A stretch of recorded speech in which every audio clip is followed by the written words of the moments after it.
Hai, assalamualaikum warahmatullahi wabarakatuh. Jangan lupa like and subscribe dan di channel Lisa_Sayur. Oke, selamat menyaksikan. Challenge yang kemarin, pertanyaan kemarin yang udah Lisa buat status dan pertanyaan udah Lisa recap dari berbagai macam pertanyaan. Apakah suami sama Mbak pernah pacaran? Pernah. Setelah menikah pacarannya? Bukan sebelum menikah ya. Aneh-aneh aja pacaran sebelum nikah. Tapi kalau masa lalu iya kali ya. Cuma kalau sekali didekati sama cowok ajar bener, nggak suka kalau dicandelin cowok gitu ya. Oke, pertanyaan yang ketiga, ceritain dong Mbak perjalanan suami Mbak waktu awal ketemu sama Mbak gitu ya, sampai pernikahan. Desember DM di Instagram dan dimana memastikan apakah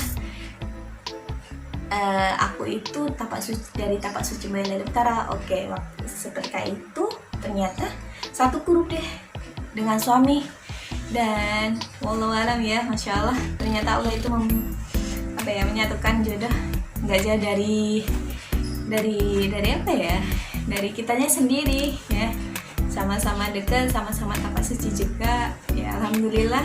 Karena juga anak didik dari Abah Amin, alhamdulillah.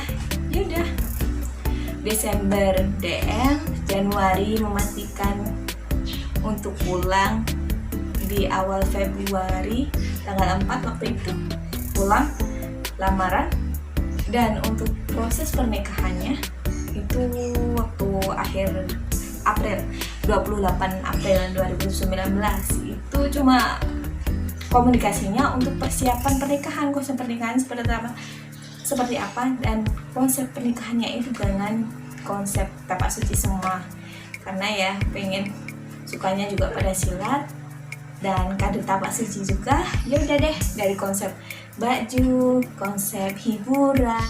Dulu itu aku adik kelasnya suamiku ternyata waktu latihan di tapak suci di sekolahannya di SMK 2 Andong. Ternyata waktu itu suami kelas 3 mau kerja, udah mau lulus, dan aku masih kelas 1, masuk kelas di situ lah, maksudnya latihan di situ. Tapi cuek-cuek aja sih sebenarnya, apalagi aku orangnya cuek, dia juga cuek ya. Taunya yang latihan dari SMA itu toh, udah gitu aja. Ternyata udah pernah saling ketemu, cuma nggak pernah kenal gitu. Tapi alhamdulillah kenalnya waktu 7 tahun kemudian. Ya, keempat, manhajnya apa ya? Oke, manhajnya itu Lisa. Manhaj dengan mazhab itu sebenarnya beda ya. Manhaj itu prinsip yang bersumber dari Nabi dan terbagi menjadi 2, yaitu satu dalil dengan satu cara. Kalau mazhab itu identik dengan penelitian dari para ulama. Yang terpopulernya yang pertama Imam Abu Hanifah, Imam Malik, Imam Syafi'i, dan Imam Abu Hambali. Imam Ahmad bin Hambal gitu ya. Dan dari 4 itu cenderung dengan penelitian pemikiran yang berbeda, yang dimana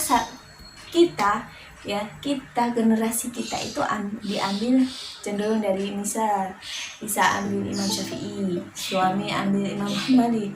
No problem, nggak apa-apa dengan cara yang berbeda, tapi tujuannya sebenarnya memang sama, karena tidak semua melakukan dengan cara yang sama, berbeda-beda dengan cara yang banyak begitu dalil ya, yang dianggap mereka itu nyaman untuk beribadah dengan Allah Azza wa Jalla begitu. Oke. Untuk pertanyaan selanjutnya, kenapa kok suka aku keromantisan? Oke, keromantisan itu kalau udah nikah mah nggak masalah ya. Kalau yang belum nikah itu yang bermasalah. Orang yang mengumbar kemesraan, keromantisan atau apapun itu menandakan apa? Riya, bukan.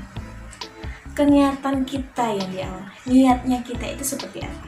Niatnya untuk dalam hal yang baik ya, untuk menjadi contoh, untuk menjadi contoh pasangan yang lainnya.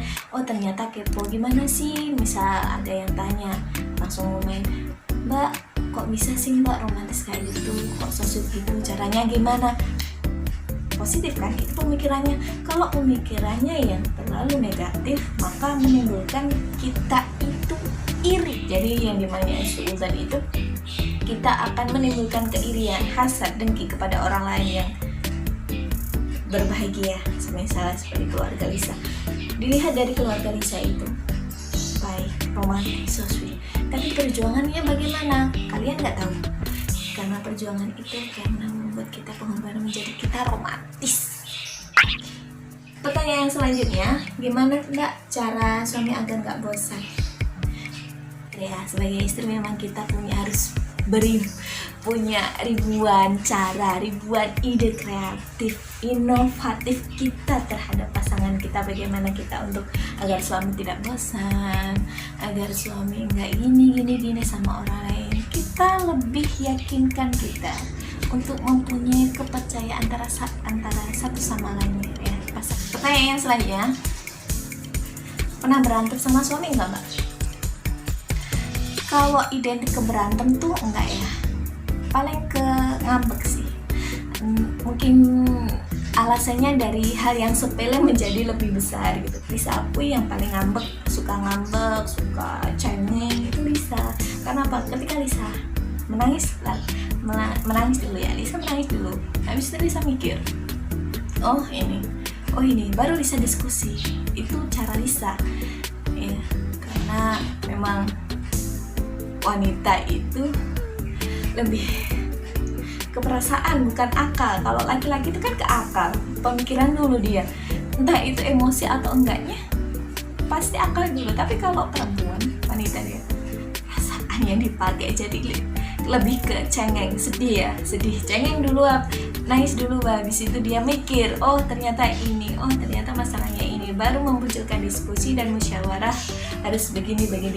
Itu buat pembelajaran kita sebenarnya. Salah satu hanya bagaimana pembelajaran untuk keluarga akan lebih kuat lagi gitu ya. Mbak, betah nggak di rumah mertua? Gimana sih? Termasuk betah juga sih akunya, misalnya betah di rumah mertua itu berbulan-bulan sampai padahal suami nggak ada di rumah ya. Tetap kalau ada kegiatan sama adik ipar, bolak-balik adik sama adik ipar, di antara adik ipar suka diskusi dengan mertua, itu aja. Mungkin cukup sekian dari Lisa. Bila bisa bilhal fastabil khairat. Wassalamualaikum warahmatullahi wabarakatuh.